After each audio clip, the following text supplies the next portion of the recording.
Fun fact, did you know that Rusty was based off of a real dog that the creator of Bluey owned? Well, today we have a very interesting video. As you can tell by the title, today we will be doing an iceberg on none other than Bluey. When most people look at Bluey, it doesn't seem to go very deep. After all, it's just a show about a family having fun, right? Well, if that's what you think, you'll be surprised. In just 2 seasons, the show has not only proved how fun its concept can be, but it's also raised many questions, incidents, and rumors in the process. Even as a Bluey fan myself, I learned some very interesting facts that I would love to share. Without further ado, let's get started.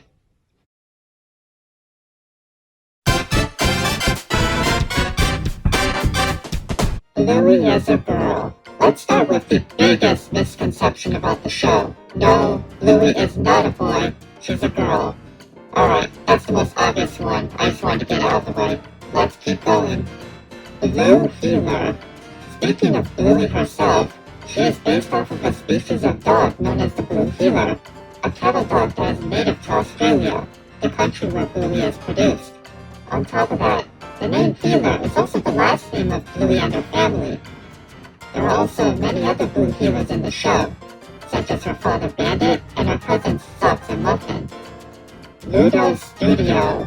Ludo Studio is a small animation studio based in Brisbane, a city in Australia. They are mostly known for being the studio behind, well, Bluey. They also work on other projects and comedies from time to time, but it appears that most of their efforts are placed on Bluey as of now. Joe Brum. Joe Brum is the creator of Bluey and is also the writer of every episode of the show as of now. According to him, he got the idea of the show from his past experiences with his children and the games they would play together. Outside of Bluey, Brum has also worked on other shows such as Charlie and Lola and even Ben and Holly's Little Kingdom, a show created by the same people and company as Peppa Pig. With that in mind, that will come into play later, so don't forget. Character ages. Unlike most shows, not only do the characters have defined ages, such as Bluey being 6 years old, but they also age as well. For instance, when the show first began, Bluey's sister Bingo was 4. However, in season 2, she had a birthday party, which made her 5 years old by the end of the season.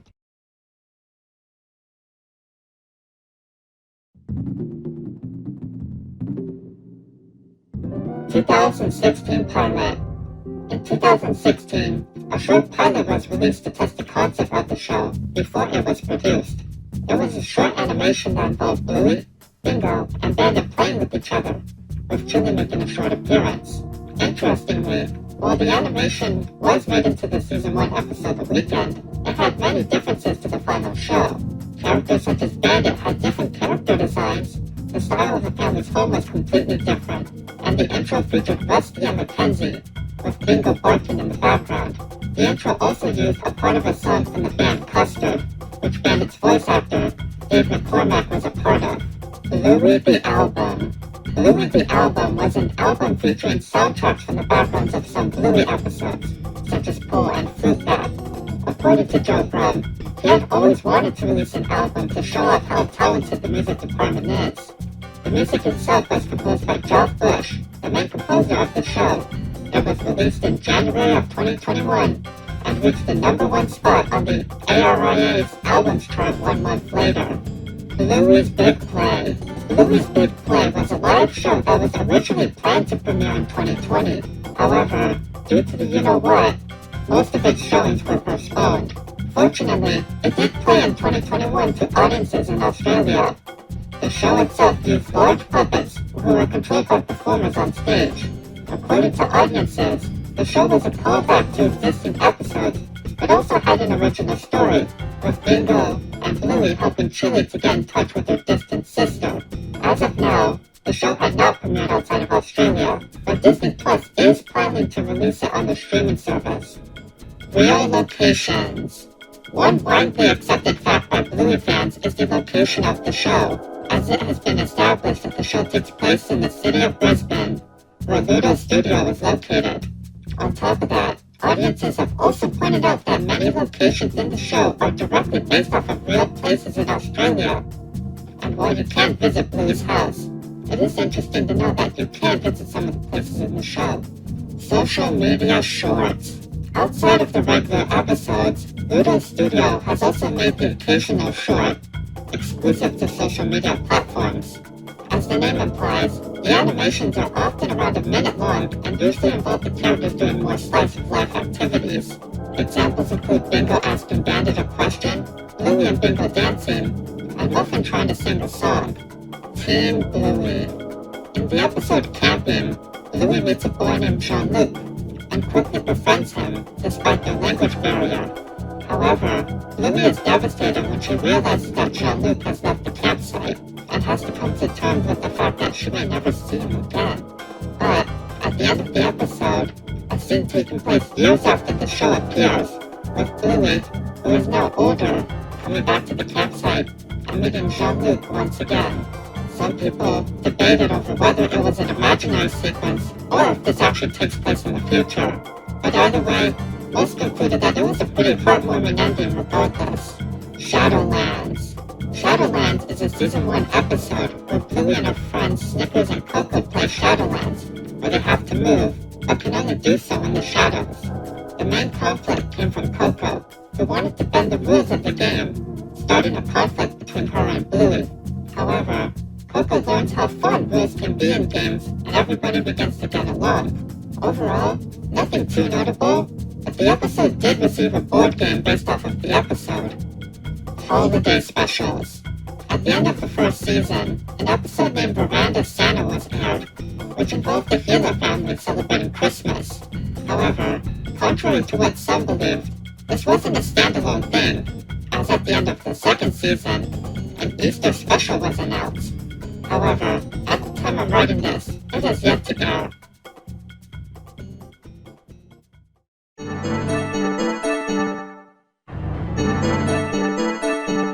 The Luxor Ball. The Luxor Ball is a colorful toy ball that was featured in the Pixar short Luxor Jr. Since then, it has been featured in many Pixar movies and shorts. However, the ball has become so iconic that it has made its way into other media, including Bluey, where it makes a cameo in the background. Sausage Dog. No, I'm not referring to Snickers, but a toy sausage dog. While it may not seem like anything special, it is considered a recurring Easter egg, and has appeared in many episodes in different forms. Personally, I haven't noticed them, but how many times have you seen it? Let me know in the comments below. Fourth wall breaks. In multiple episodes throughout the show, characters will occasionally break the fourth wall by looking directly at the audience. Often, it is usually during a troublesome or confusing situation, but happens in other scenarios as well. Jack's ADHD. In the episode Army, a new character is introduced to the show. Of course, the new character is none other than Jack, a Russell who has ADHD, causing him to have difficulty staying still. However, upon meeting Rusty, the two begin to play Army, leading to the two becoming great friends. The episode was received very well by audiences, with its fun story and portrayal of people with ADHD or other conditions. Jack hasn't appeared that often since, but I hope he does get more roles in the future, as this character is very interesting and has a lot of potential. Bluey merchandise in the show. In episodes such as The Quiet Game, books can be seen inside of stores Bluey and her family pass by. However, upon close inspection, it is revealed that they aren't ordinary books, but books based on real-life Bluey books. Oh, it is a funny reference. It makes you wonder, how does this work? Is Bluey famous in this world? Is it another Blue healer? We may never know. Recolors. One common technique in animation is to recolor existing characters to fill background space. This way, scenes can feel more immersive without the need to develop completely new characters. In this case, Bluey is no exception, as it has its fair share of recolors as well. For instance, in the episode The Quiet Game, a character that bears a striking resemblance to Bluey can be seen. Also, not even to mention Rusty, who uses a similar model to Bluey with slight differences such as the tail design. Grown-up Bingo. In the episode Daddy Drop-Off, Bingo meets a new kid named Lila, and despite the shy nature of Lila, she becomes great friends with Bingo. However, one twist people weren't expecting was the ending, in which photographs depicting the two over the years are shown, ending with Bingo and Lila graduating as adults, showing how far their relationship has come. Real fairies and magic. In the episode Fairies, the family pretends that fairies have taken over the house, and Betty must apologize to Bingo to please the fairies. However, at the end of the episode, a real fairy appears and helps Bingo, and while many Bluey episodes have weird twist endings, this one is weirder, as it indicates that magic exists in the show, despite how grounded it is in realism. Bluey goes to a Waldorf school. While the majority of the episodes take place inside the Huber's family home, there are also many other episodes that take place in other locations. One recurring location is Bluey's school, where she plays and socializes with her friends, often with the help of her teacher Calypso. However, many have noted that the school is quite different from a traditional school, such as it having an emphasis on creativity and play. As a result, many have concluded that Calypso's school is a type of Waldorf school, where creativity and expression are emphasized. Bluey movie. According to Joe Brown, he has announced his compassion in getting into film writing, beginning with writing a feature film about Bluey. However, no information about this potential concept have been released. Later on, Brown has also added that the idea of a movie is possible, but that it would be difficult with the amount of animators and creators already busy with the original show. Celebrity cameos. Due to the popularity of Bluey, many celebrities have been contacted and desired to be in the show. One notable example is Robert Irwin, the son of Steve Irwin. He played the character Alfie, a store employee from the episode The Quiet Game.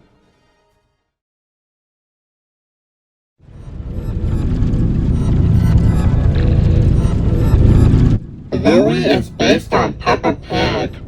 Yep, that's right, the creator said it himself. According to Brum, another inspiration for Bluey came from his experience working on Ben and Holly, where he heard of Peppa. He believed that he could use the concept of talking animals for a show of his own. And from there, said animals became dogs, and those dogs were Blue Healers. And well, the rest is history. Rusty's real counterpart. While the Bluey characters are based on real dog species, Rusty himself is special. Not only is he based on a red Kelpie, a type of dog, but he was actually based on a dog that Brum actually owned, who was also named Rusty. Now, I bet the dog wasn't an army fanatic, but it's safe to say that Rusty must have at least taken some inspiration from his real counterpart. Disney censoring. When it comes to worldwide distribution, the primary rights owner is Disney, as they distribute the show through the channels, as well as through their streaming service Disney+. However, it hasn't gone perfectly, as many have complained about the large wait times for episodes that were already released, the censoring of things such as farts, and marketing that attempts to Americanize the Australian show.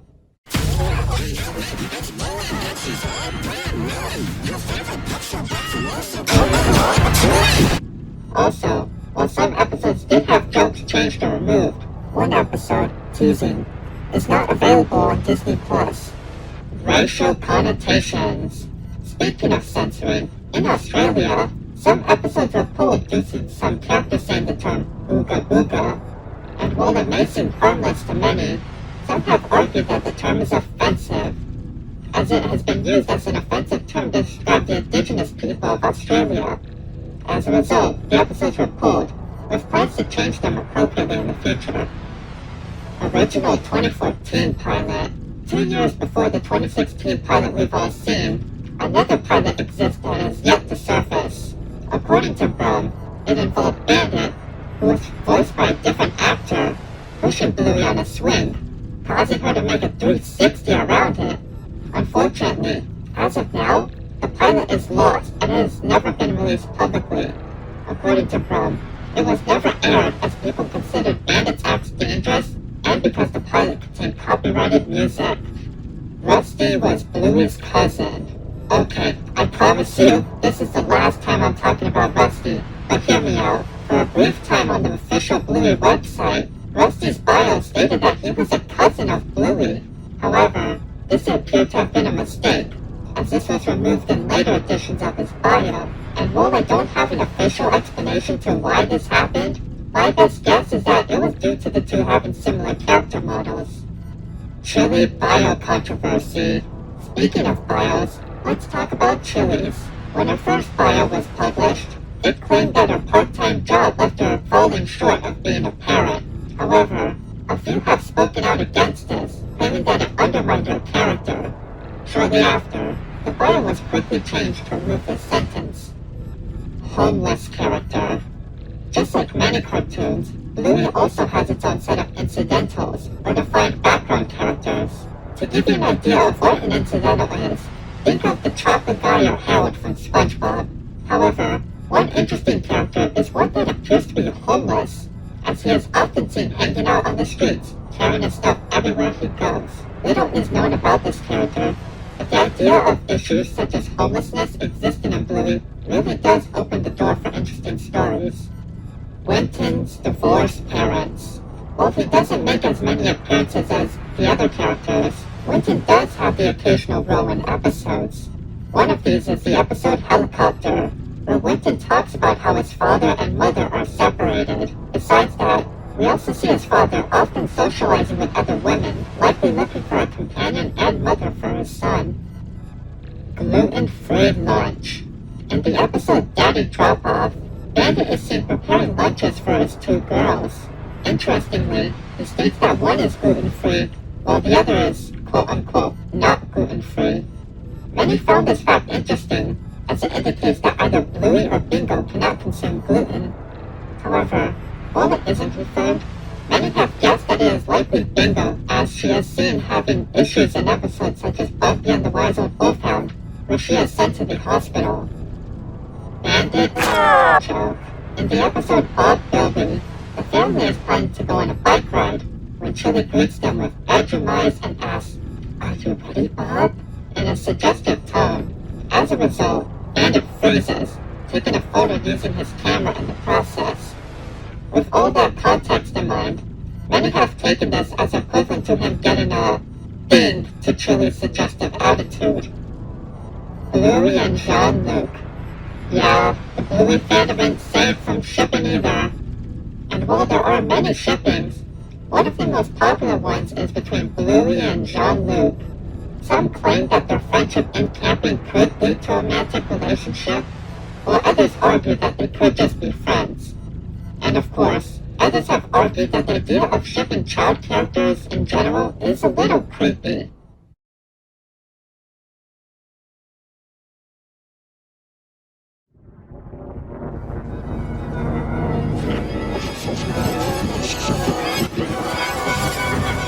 Bluey was originally for adults. According to Brum, the show wasn't always meant for a younger audience. In fact, it was originally aimed towards parents, and the more adult struggles that come with it. However, networks suggested that the show should be changed to aim towards a more general audience, and Brum agreed to get the show picked up. Muffin and Socks have autism. Now, I know this isn't a very popular opinion in the fandom, but bear with me here. According to some viewers, this would explain Muffin's more eccentric behavior, and the fact that Socks walked like a real dog in the first season. And while it sounds interesting, there isn't any concrete proof of this as of now. The show misunderstanding. In the episode The Show, Bingo pretends to be her mother Chili, who is pregnant. However, the show goes wrong as the balloon representing Chili's baby pops, leaving Bingo devastated. After the incident, Bandit silently puts his hand on Chili to comfort her, and while nothing about the scene is peculiar in itself, a few believe that Bandit is comforting Chili for a previous incident with the pregnancy. However, many have also argued that Bandit is only comforting Chili as the two know how saddened Bingo would become, and not over something more serious. Grandpa Bob died. Compared to the other relatives of the Healer family, Bluey's grandpa, named Bob, is often left in obscurity, as he has only made an appearance in one episode out of the entire show. With this in mind, Many people wondered if the character had passed on, believing that it could be a potential opportunity for the show to discuss the topic of death. However, this appears to not be the case, as in a short, Chili is sending a message to Grandpa Bob, indicating that he's still alive and kicking. Also, he supposedly appears in Road Trip as a background character, but it's unlikely that it was actually intentionally meant to be him. Granddad was in the Vietnam War. Speaking of Bluey's grandfathers, let's talk about Chili's dad, known as Granddad. As the title implies, many have wondered if Granddad has served in a war at some point, specifically the one in Vietnam. And while there aren't any concrete evidence to prove it, actions such as him knowing how to store food in wooded or jungle areas do provide food for thought. Or maybe just like the outdoors, who knows. Also, while we're discussing this, many have also said that this old portrait in the Gila home is Granddad, so that's something. Bluey takes place in a post-human or apocalyptic world. On the Bluey subreddit, a user named Jack Cairo developed a theory regarding how the Bluey world works. According to them, the show takes place years after a massive nuclear war has wiped out humanity. With the humans absent, dogs have learned to take their place, adapting their ways and becoming mutated from the radioactivity. After becoming more human-like, the dogs eventually learn to rebuild civilizations, often making them resemble those in our current world out of memory. However, the genetics are often unstable, leading to a dog-like behavior to leak in. This has resulted in Sock's nature to walk on all fours, and why the characters sometimes do things like howl or bark occasionally. Alright, we have one more thing to cover on this iceberg, so here we go. Last but not least, Rule 34. Yep, we're ending the iceberg on this. I mean, let's be honest, this is the darkest one. And yes, in case you were wondering, this type of art exists for Bluey too. And no, the children are often not exempt. But yeah, I don't have much else to say. Also, Dad, hello! Well, that was quite the ride, wasn't it? Anyways, I hope you enjoyed the video and learned some interesting facts about Bluey. What did you think? Are there more things I should cover in the future? After all, I did skip a few things in this video, so let me know and I may make a second part in the future. Well, that's about it for today, so it's time for me to say goodbye. Goodbye and have a wonderful day, everyone.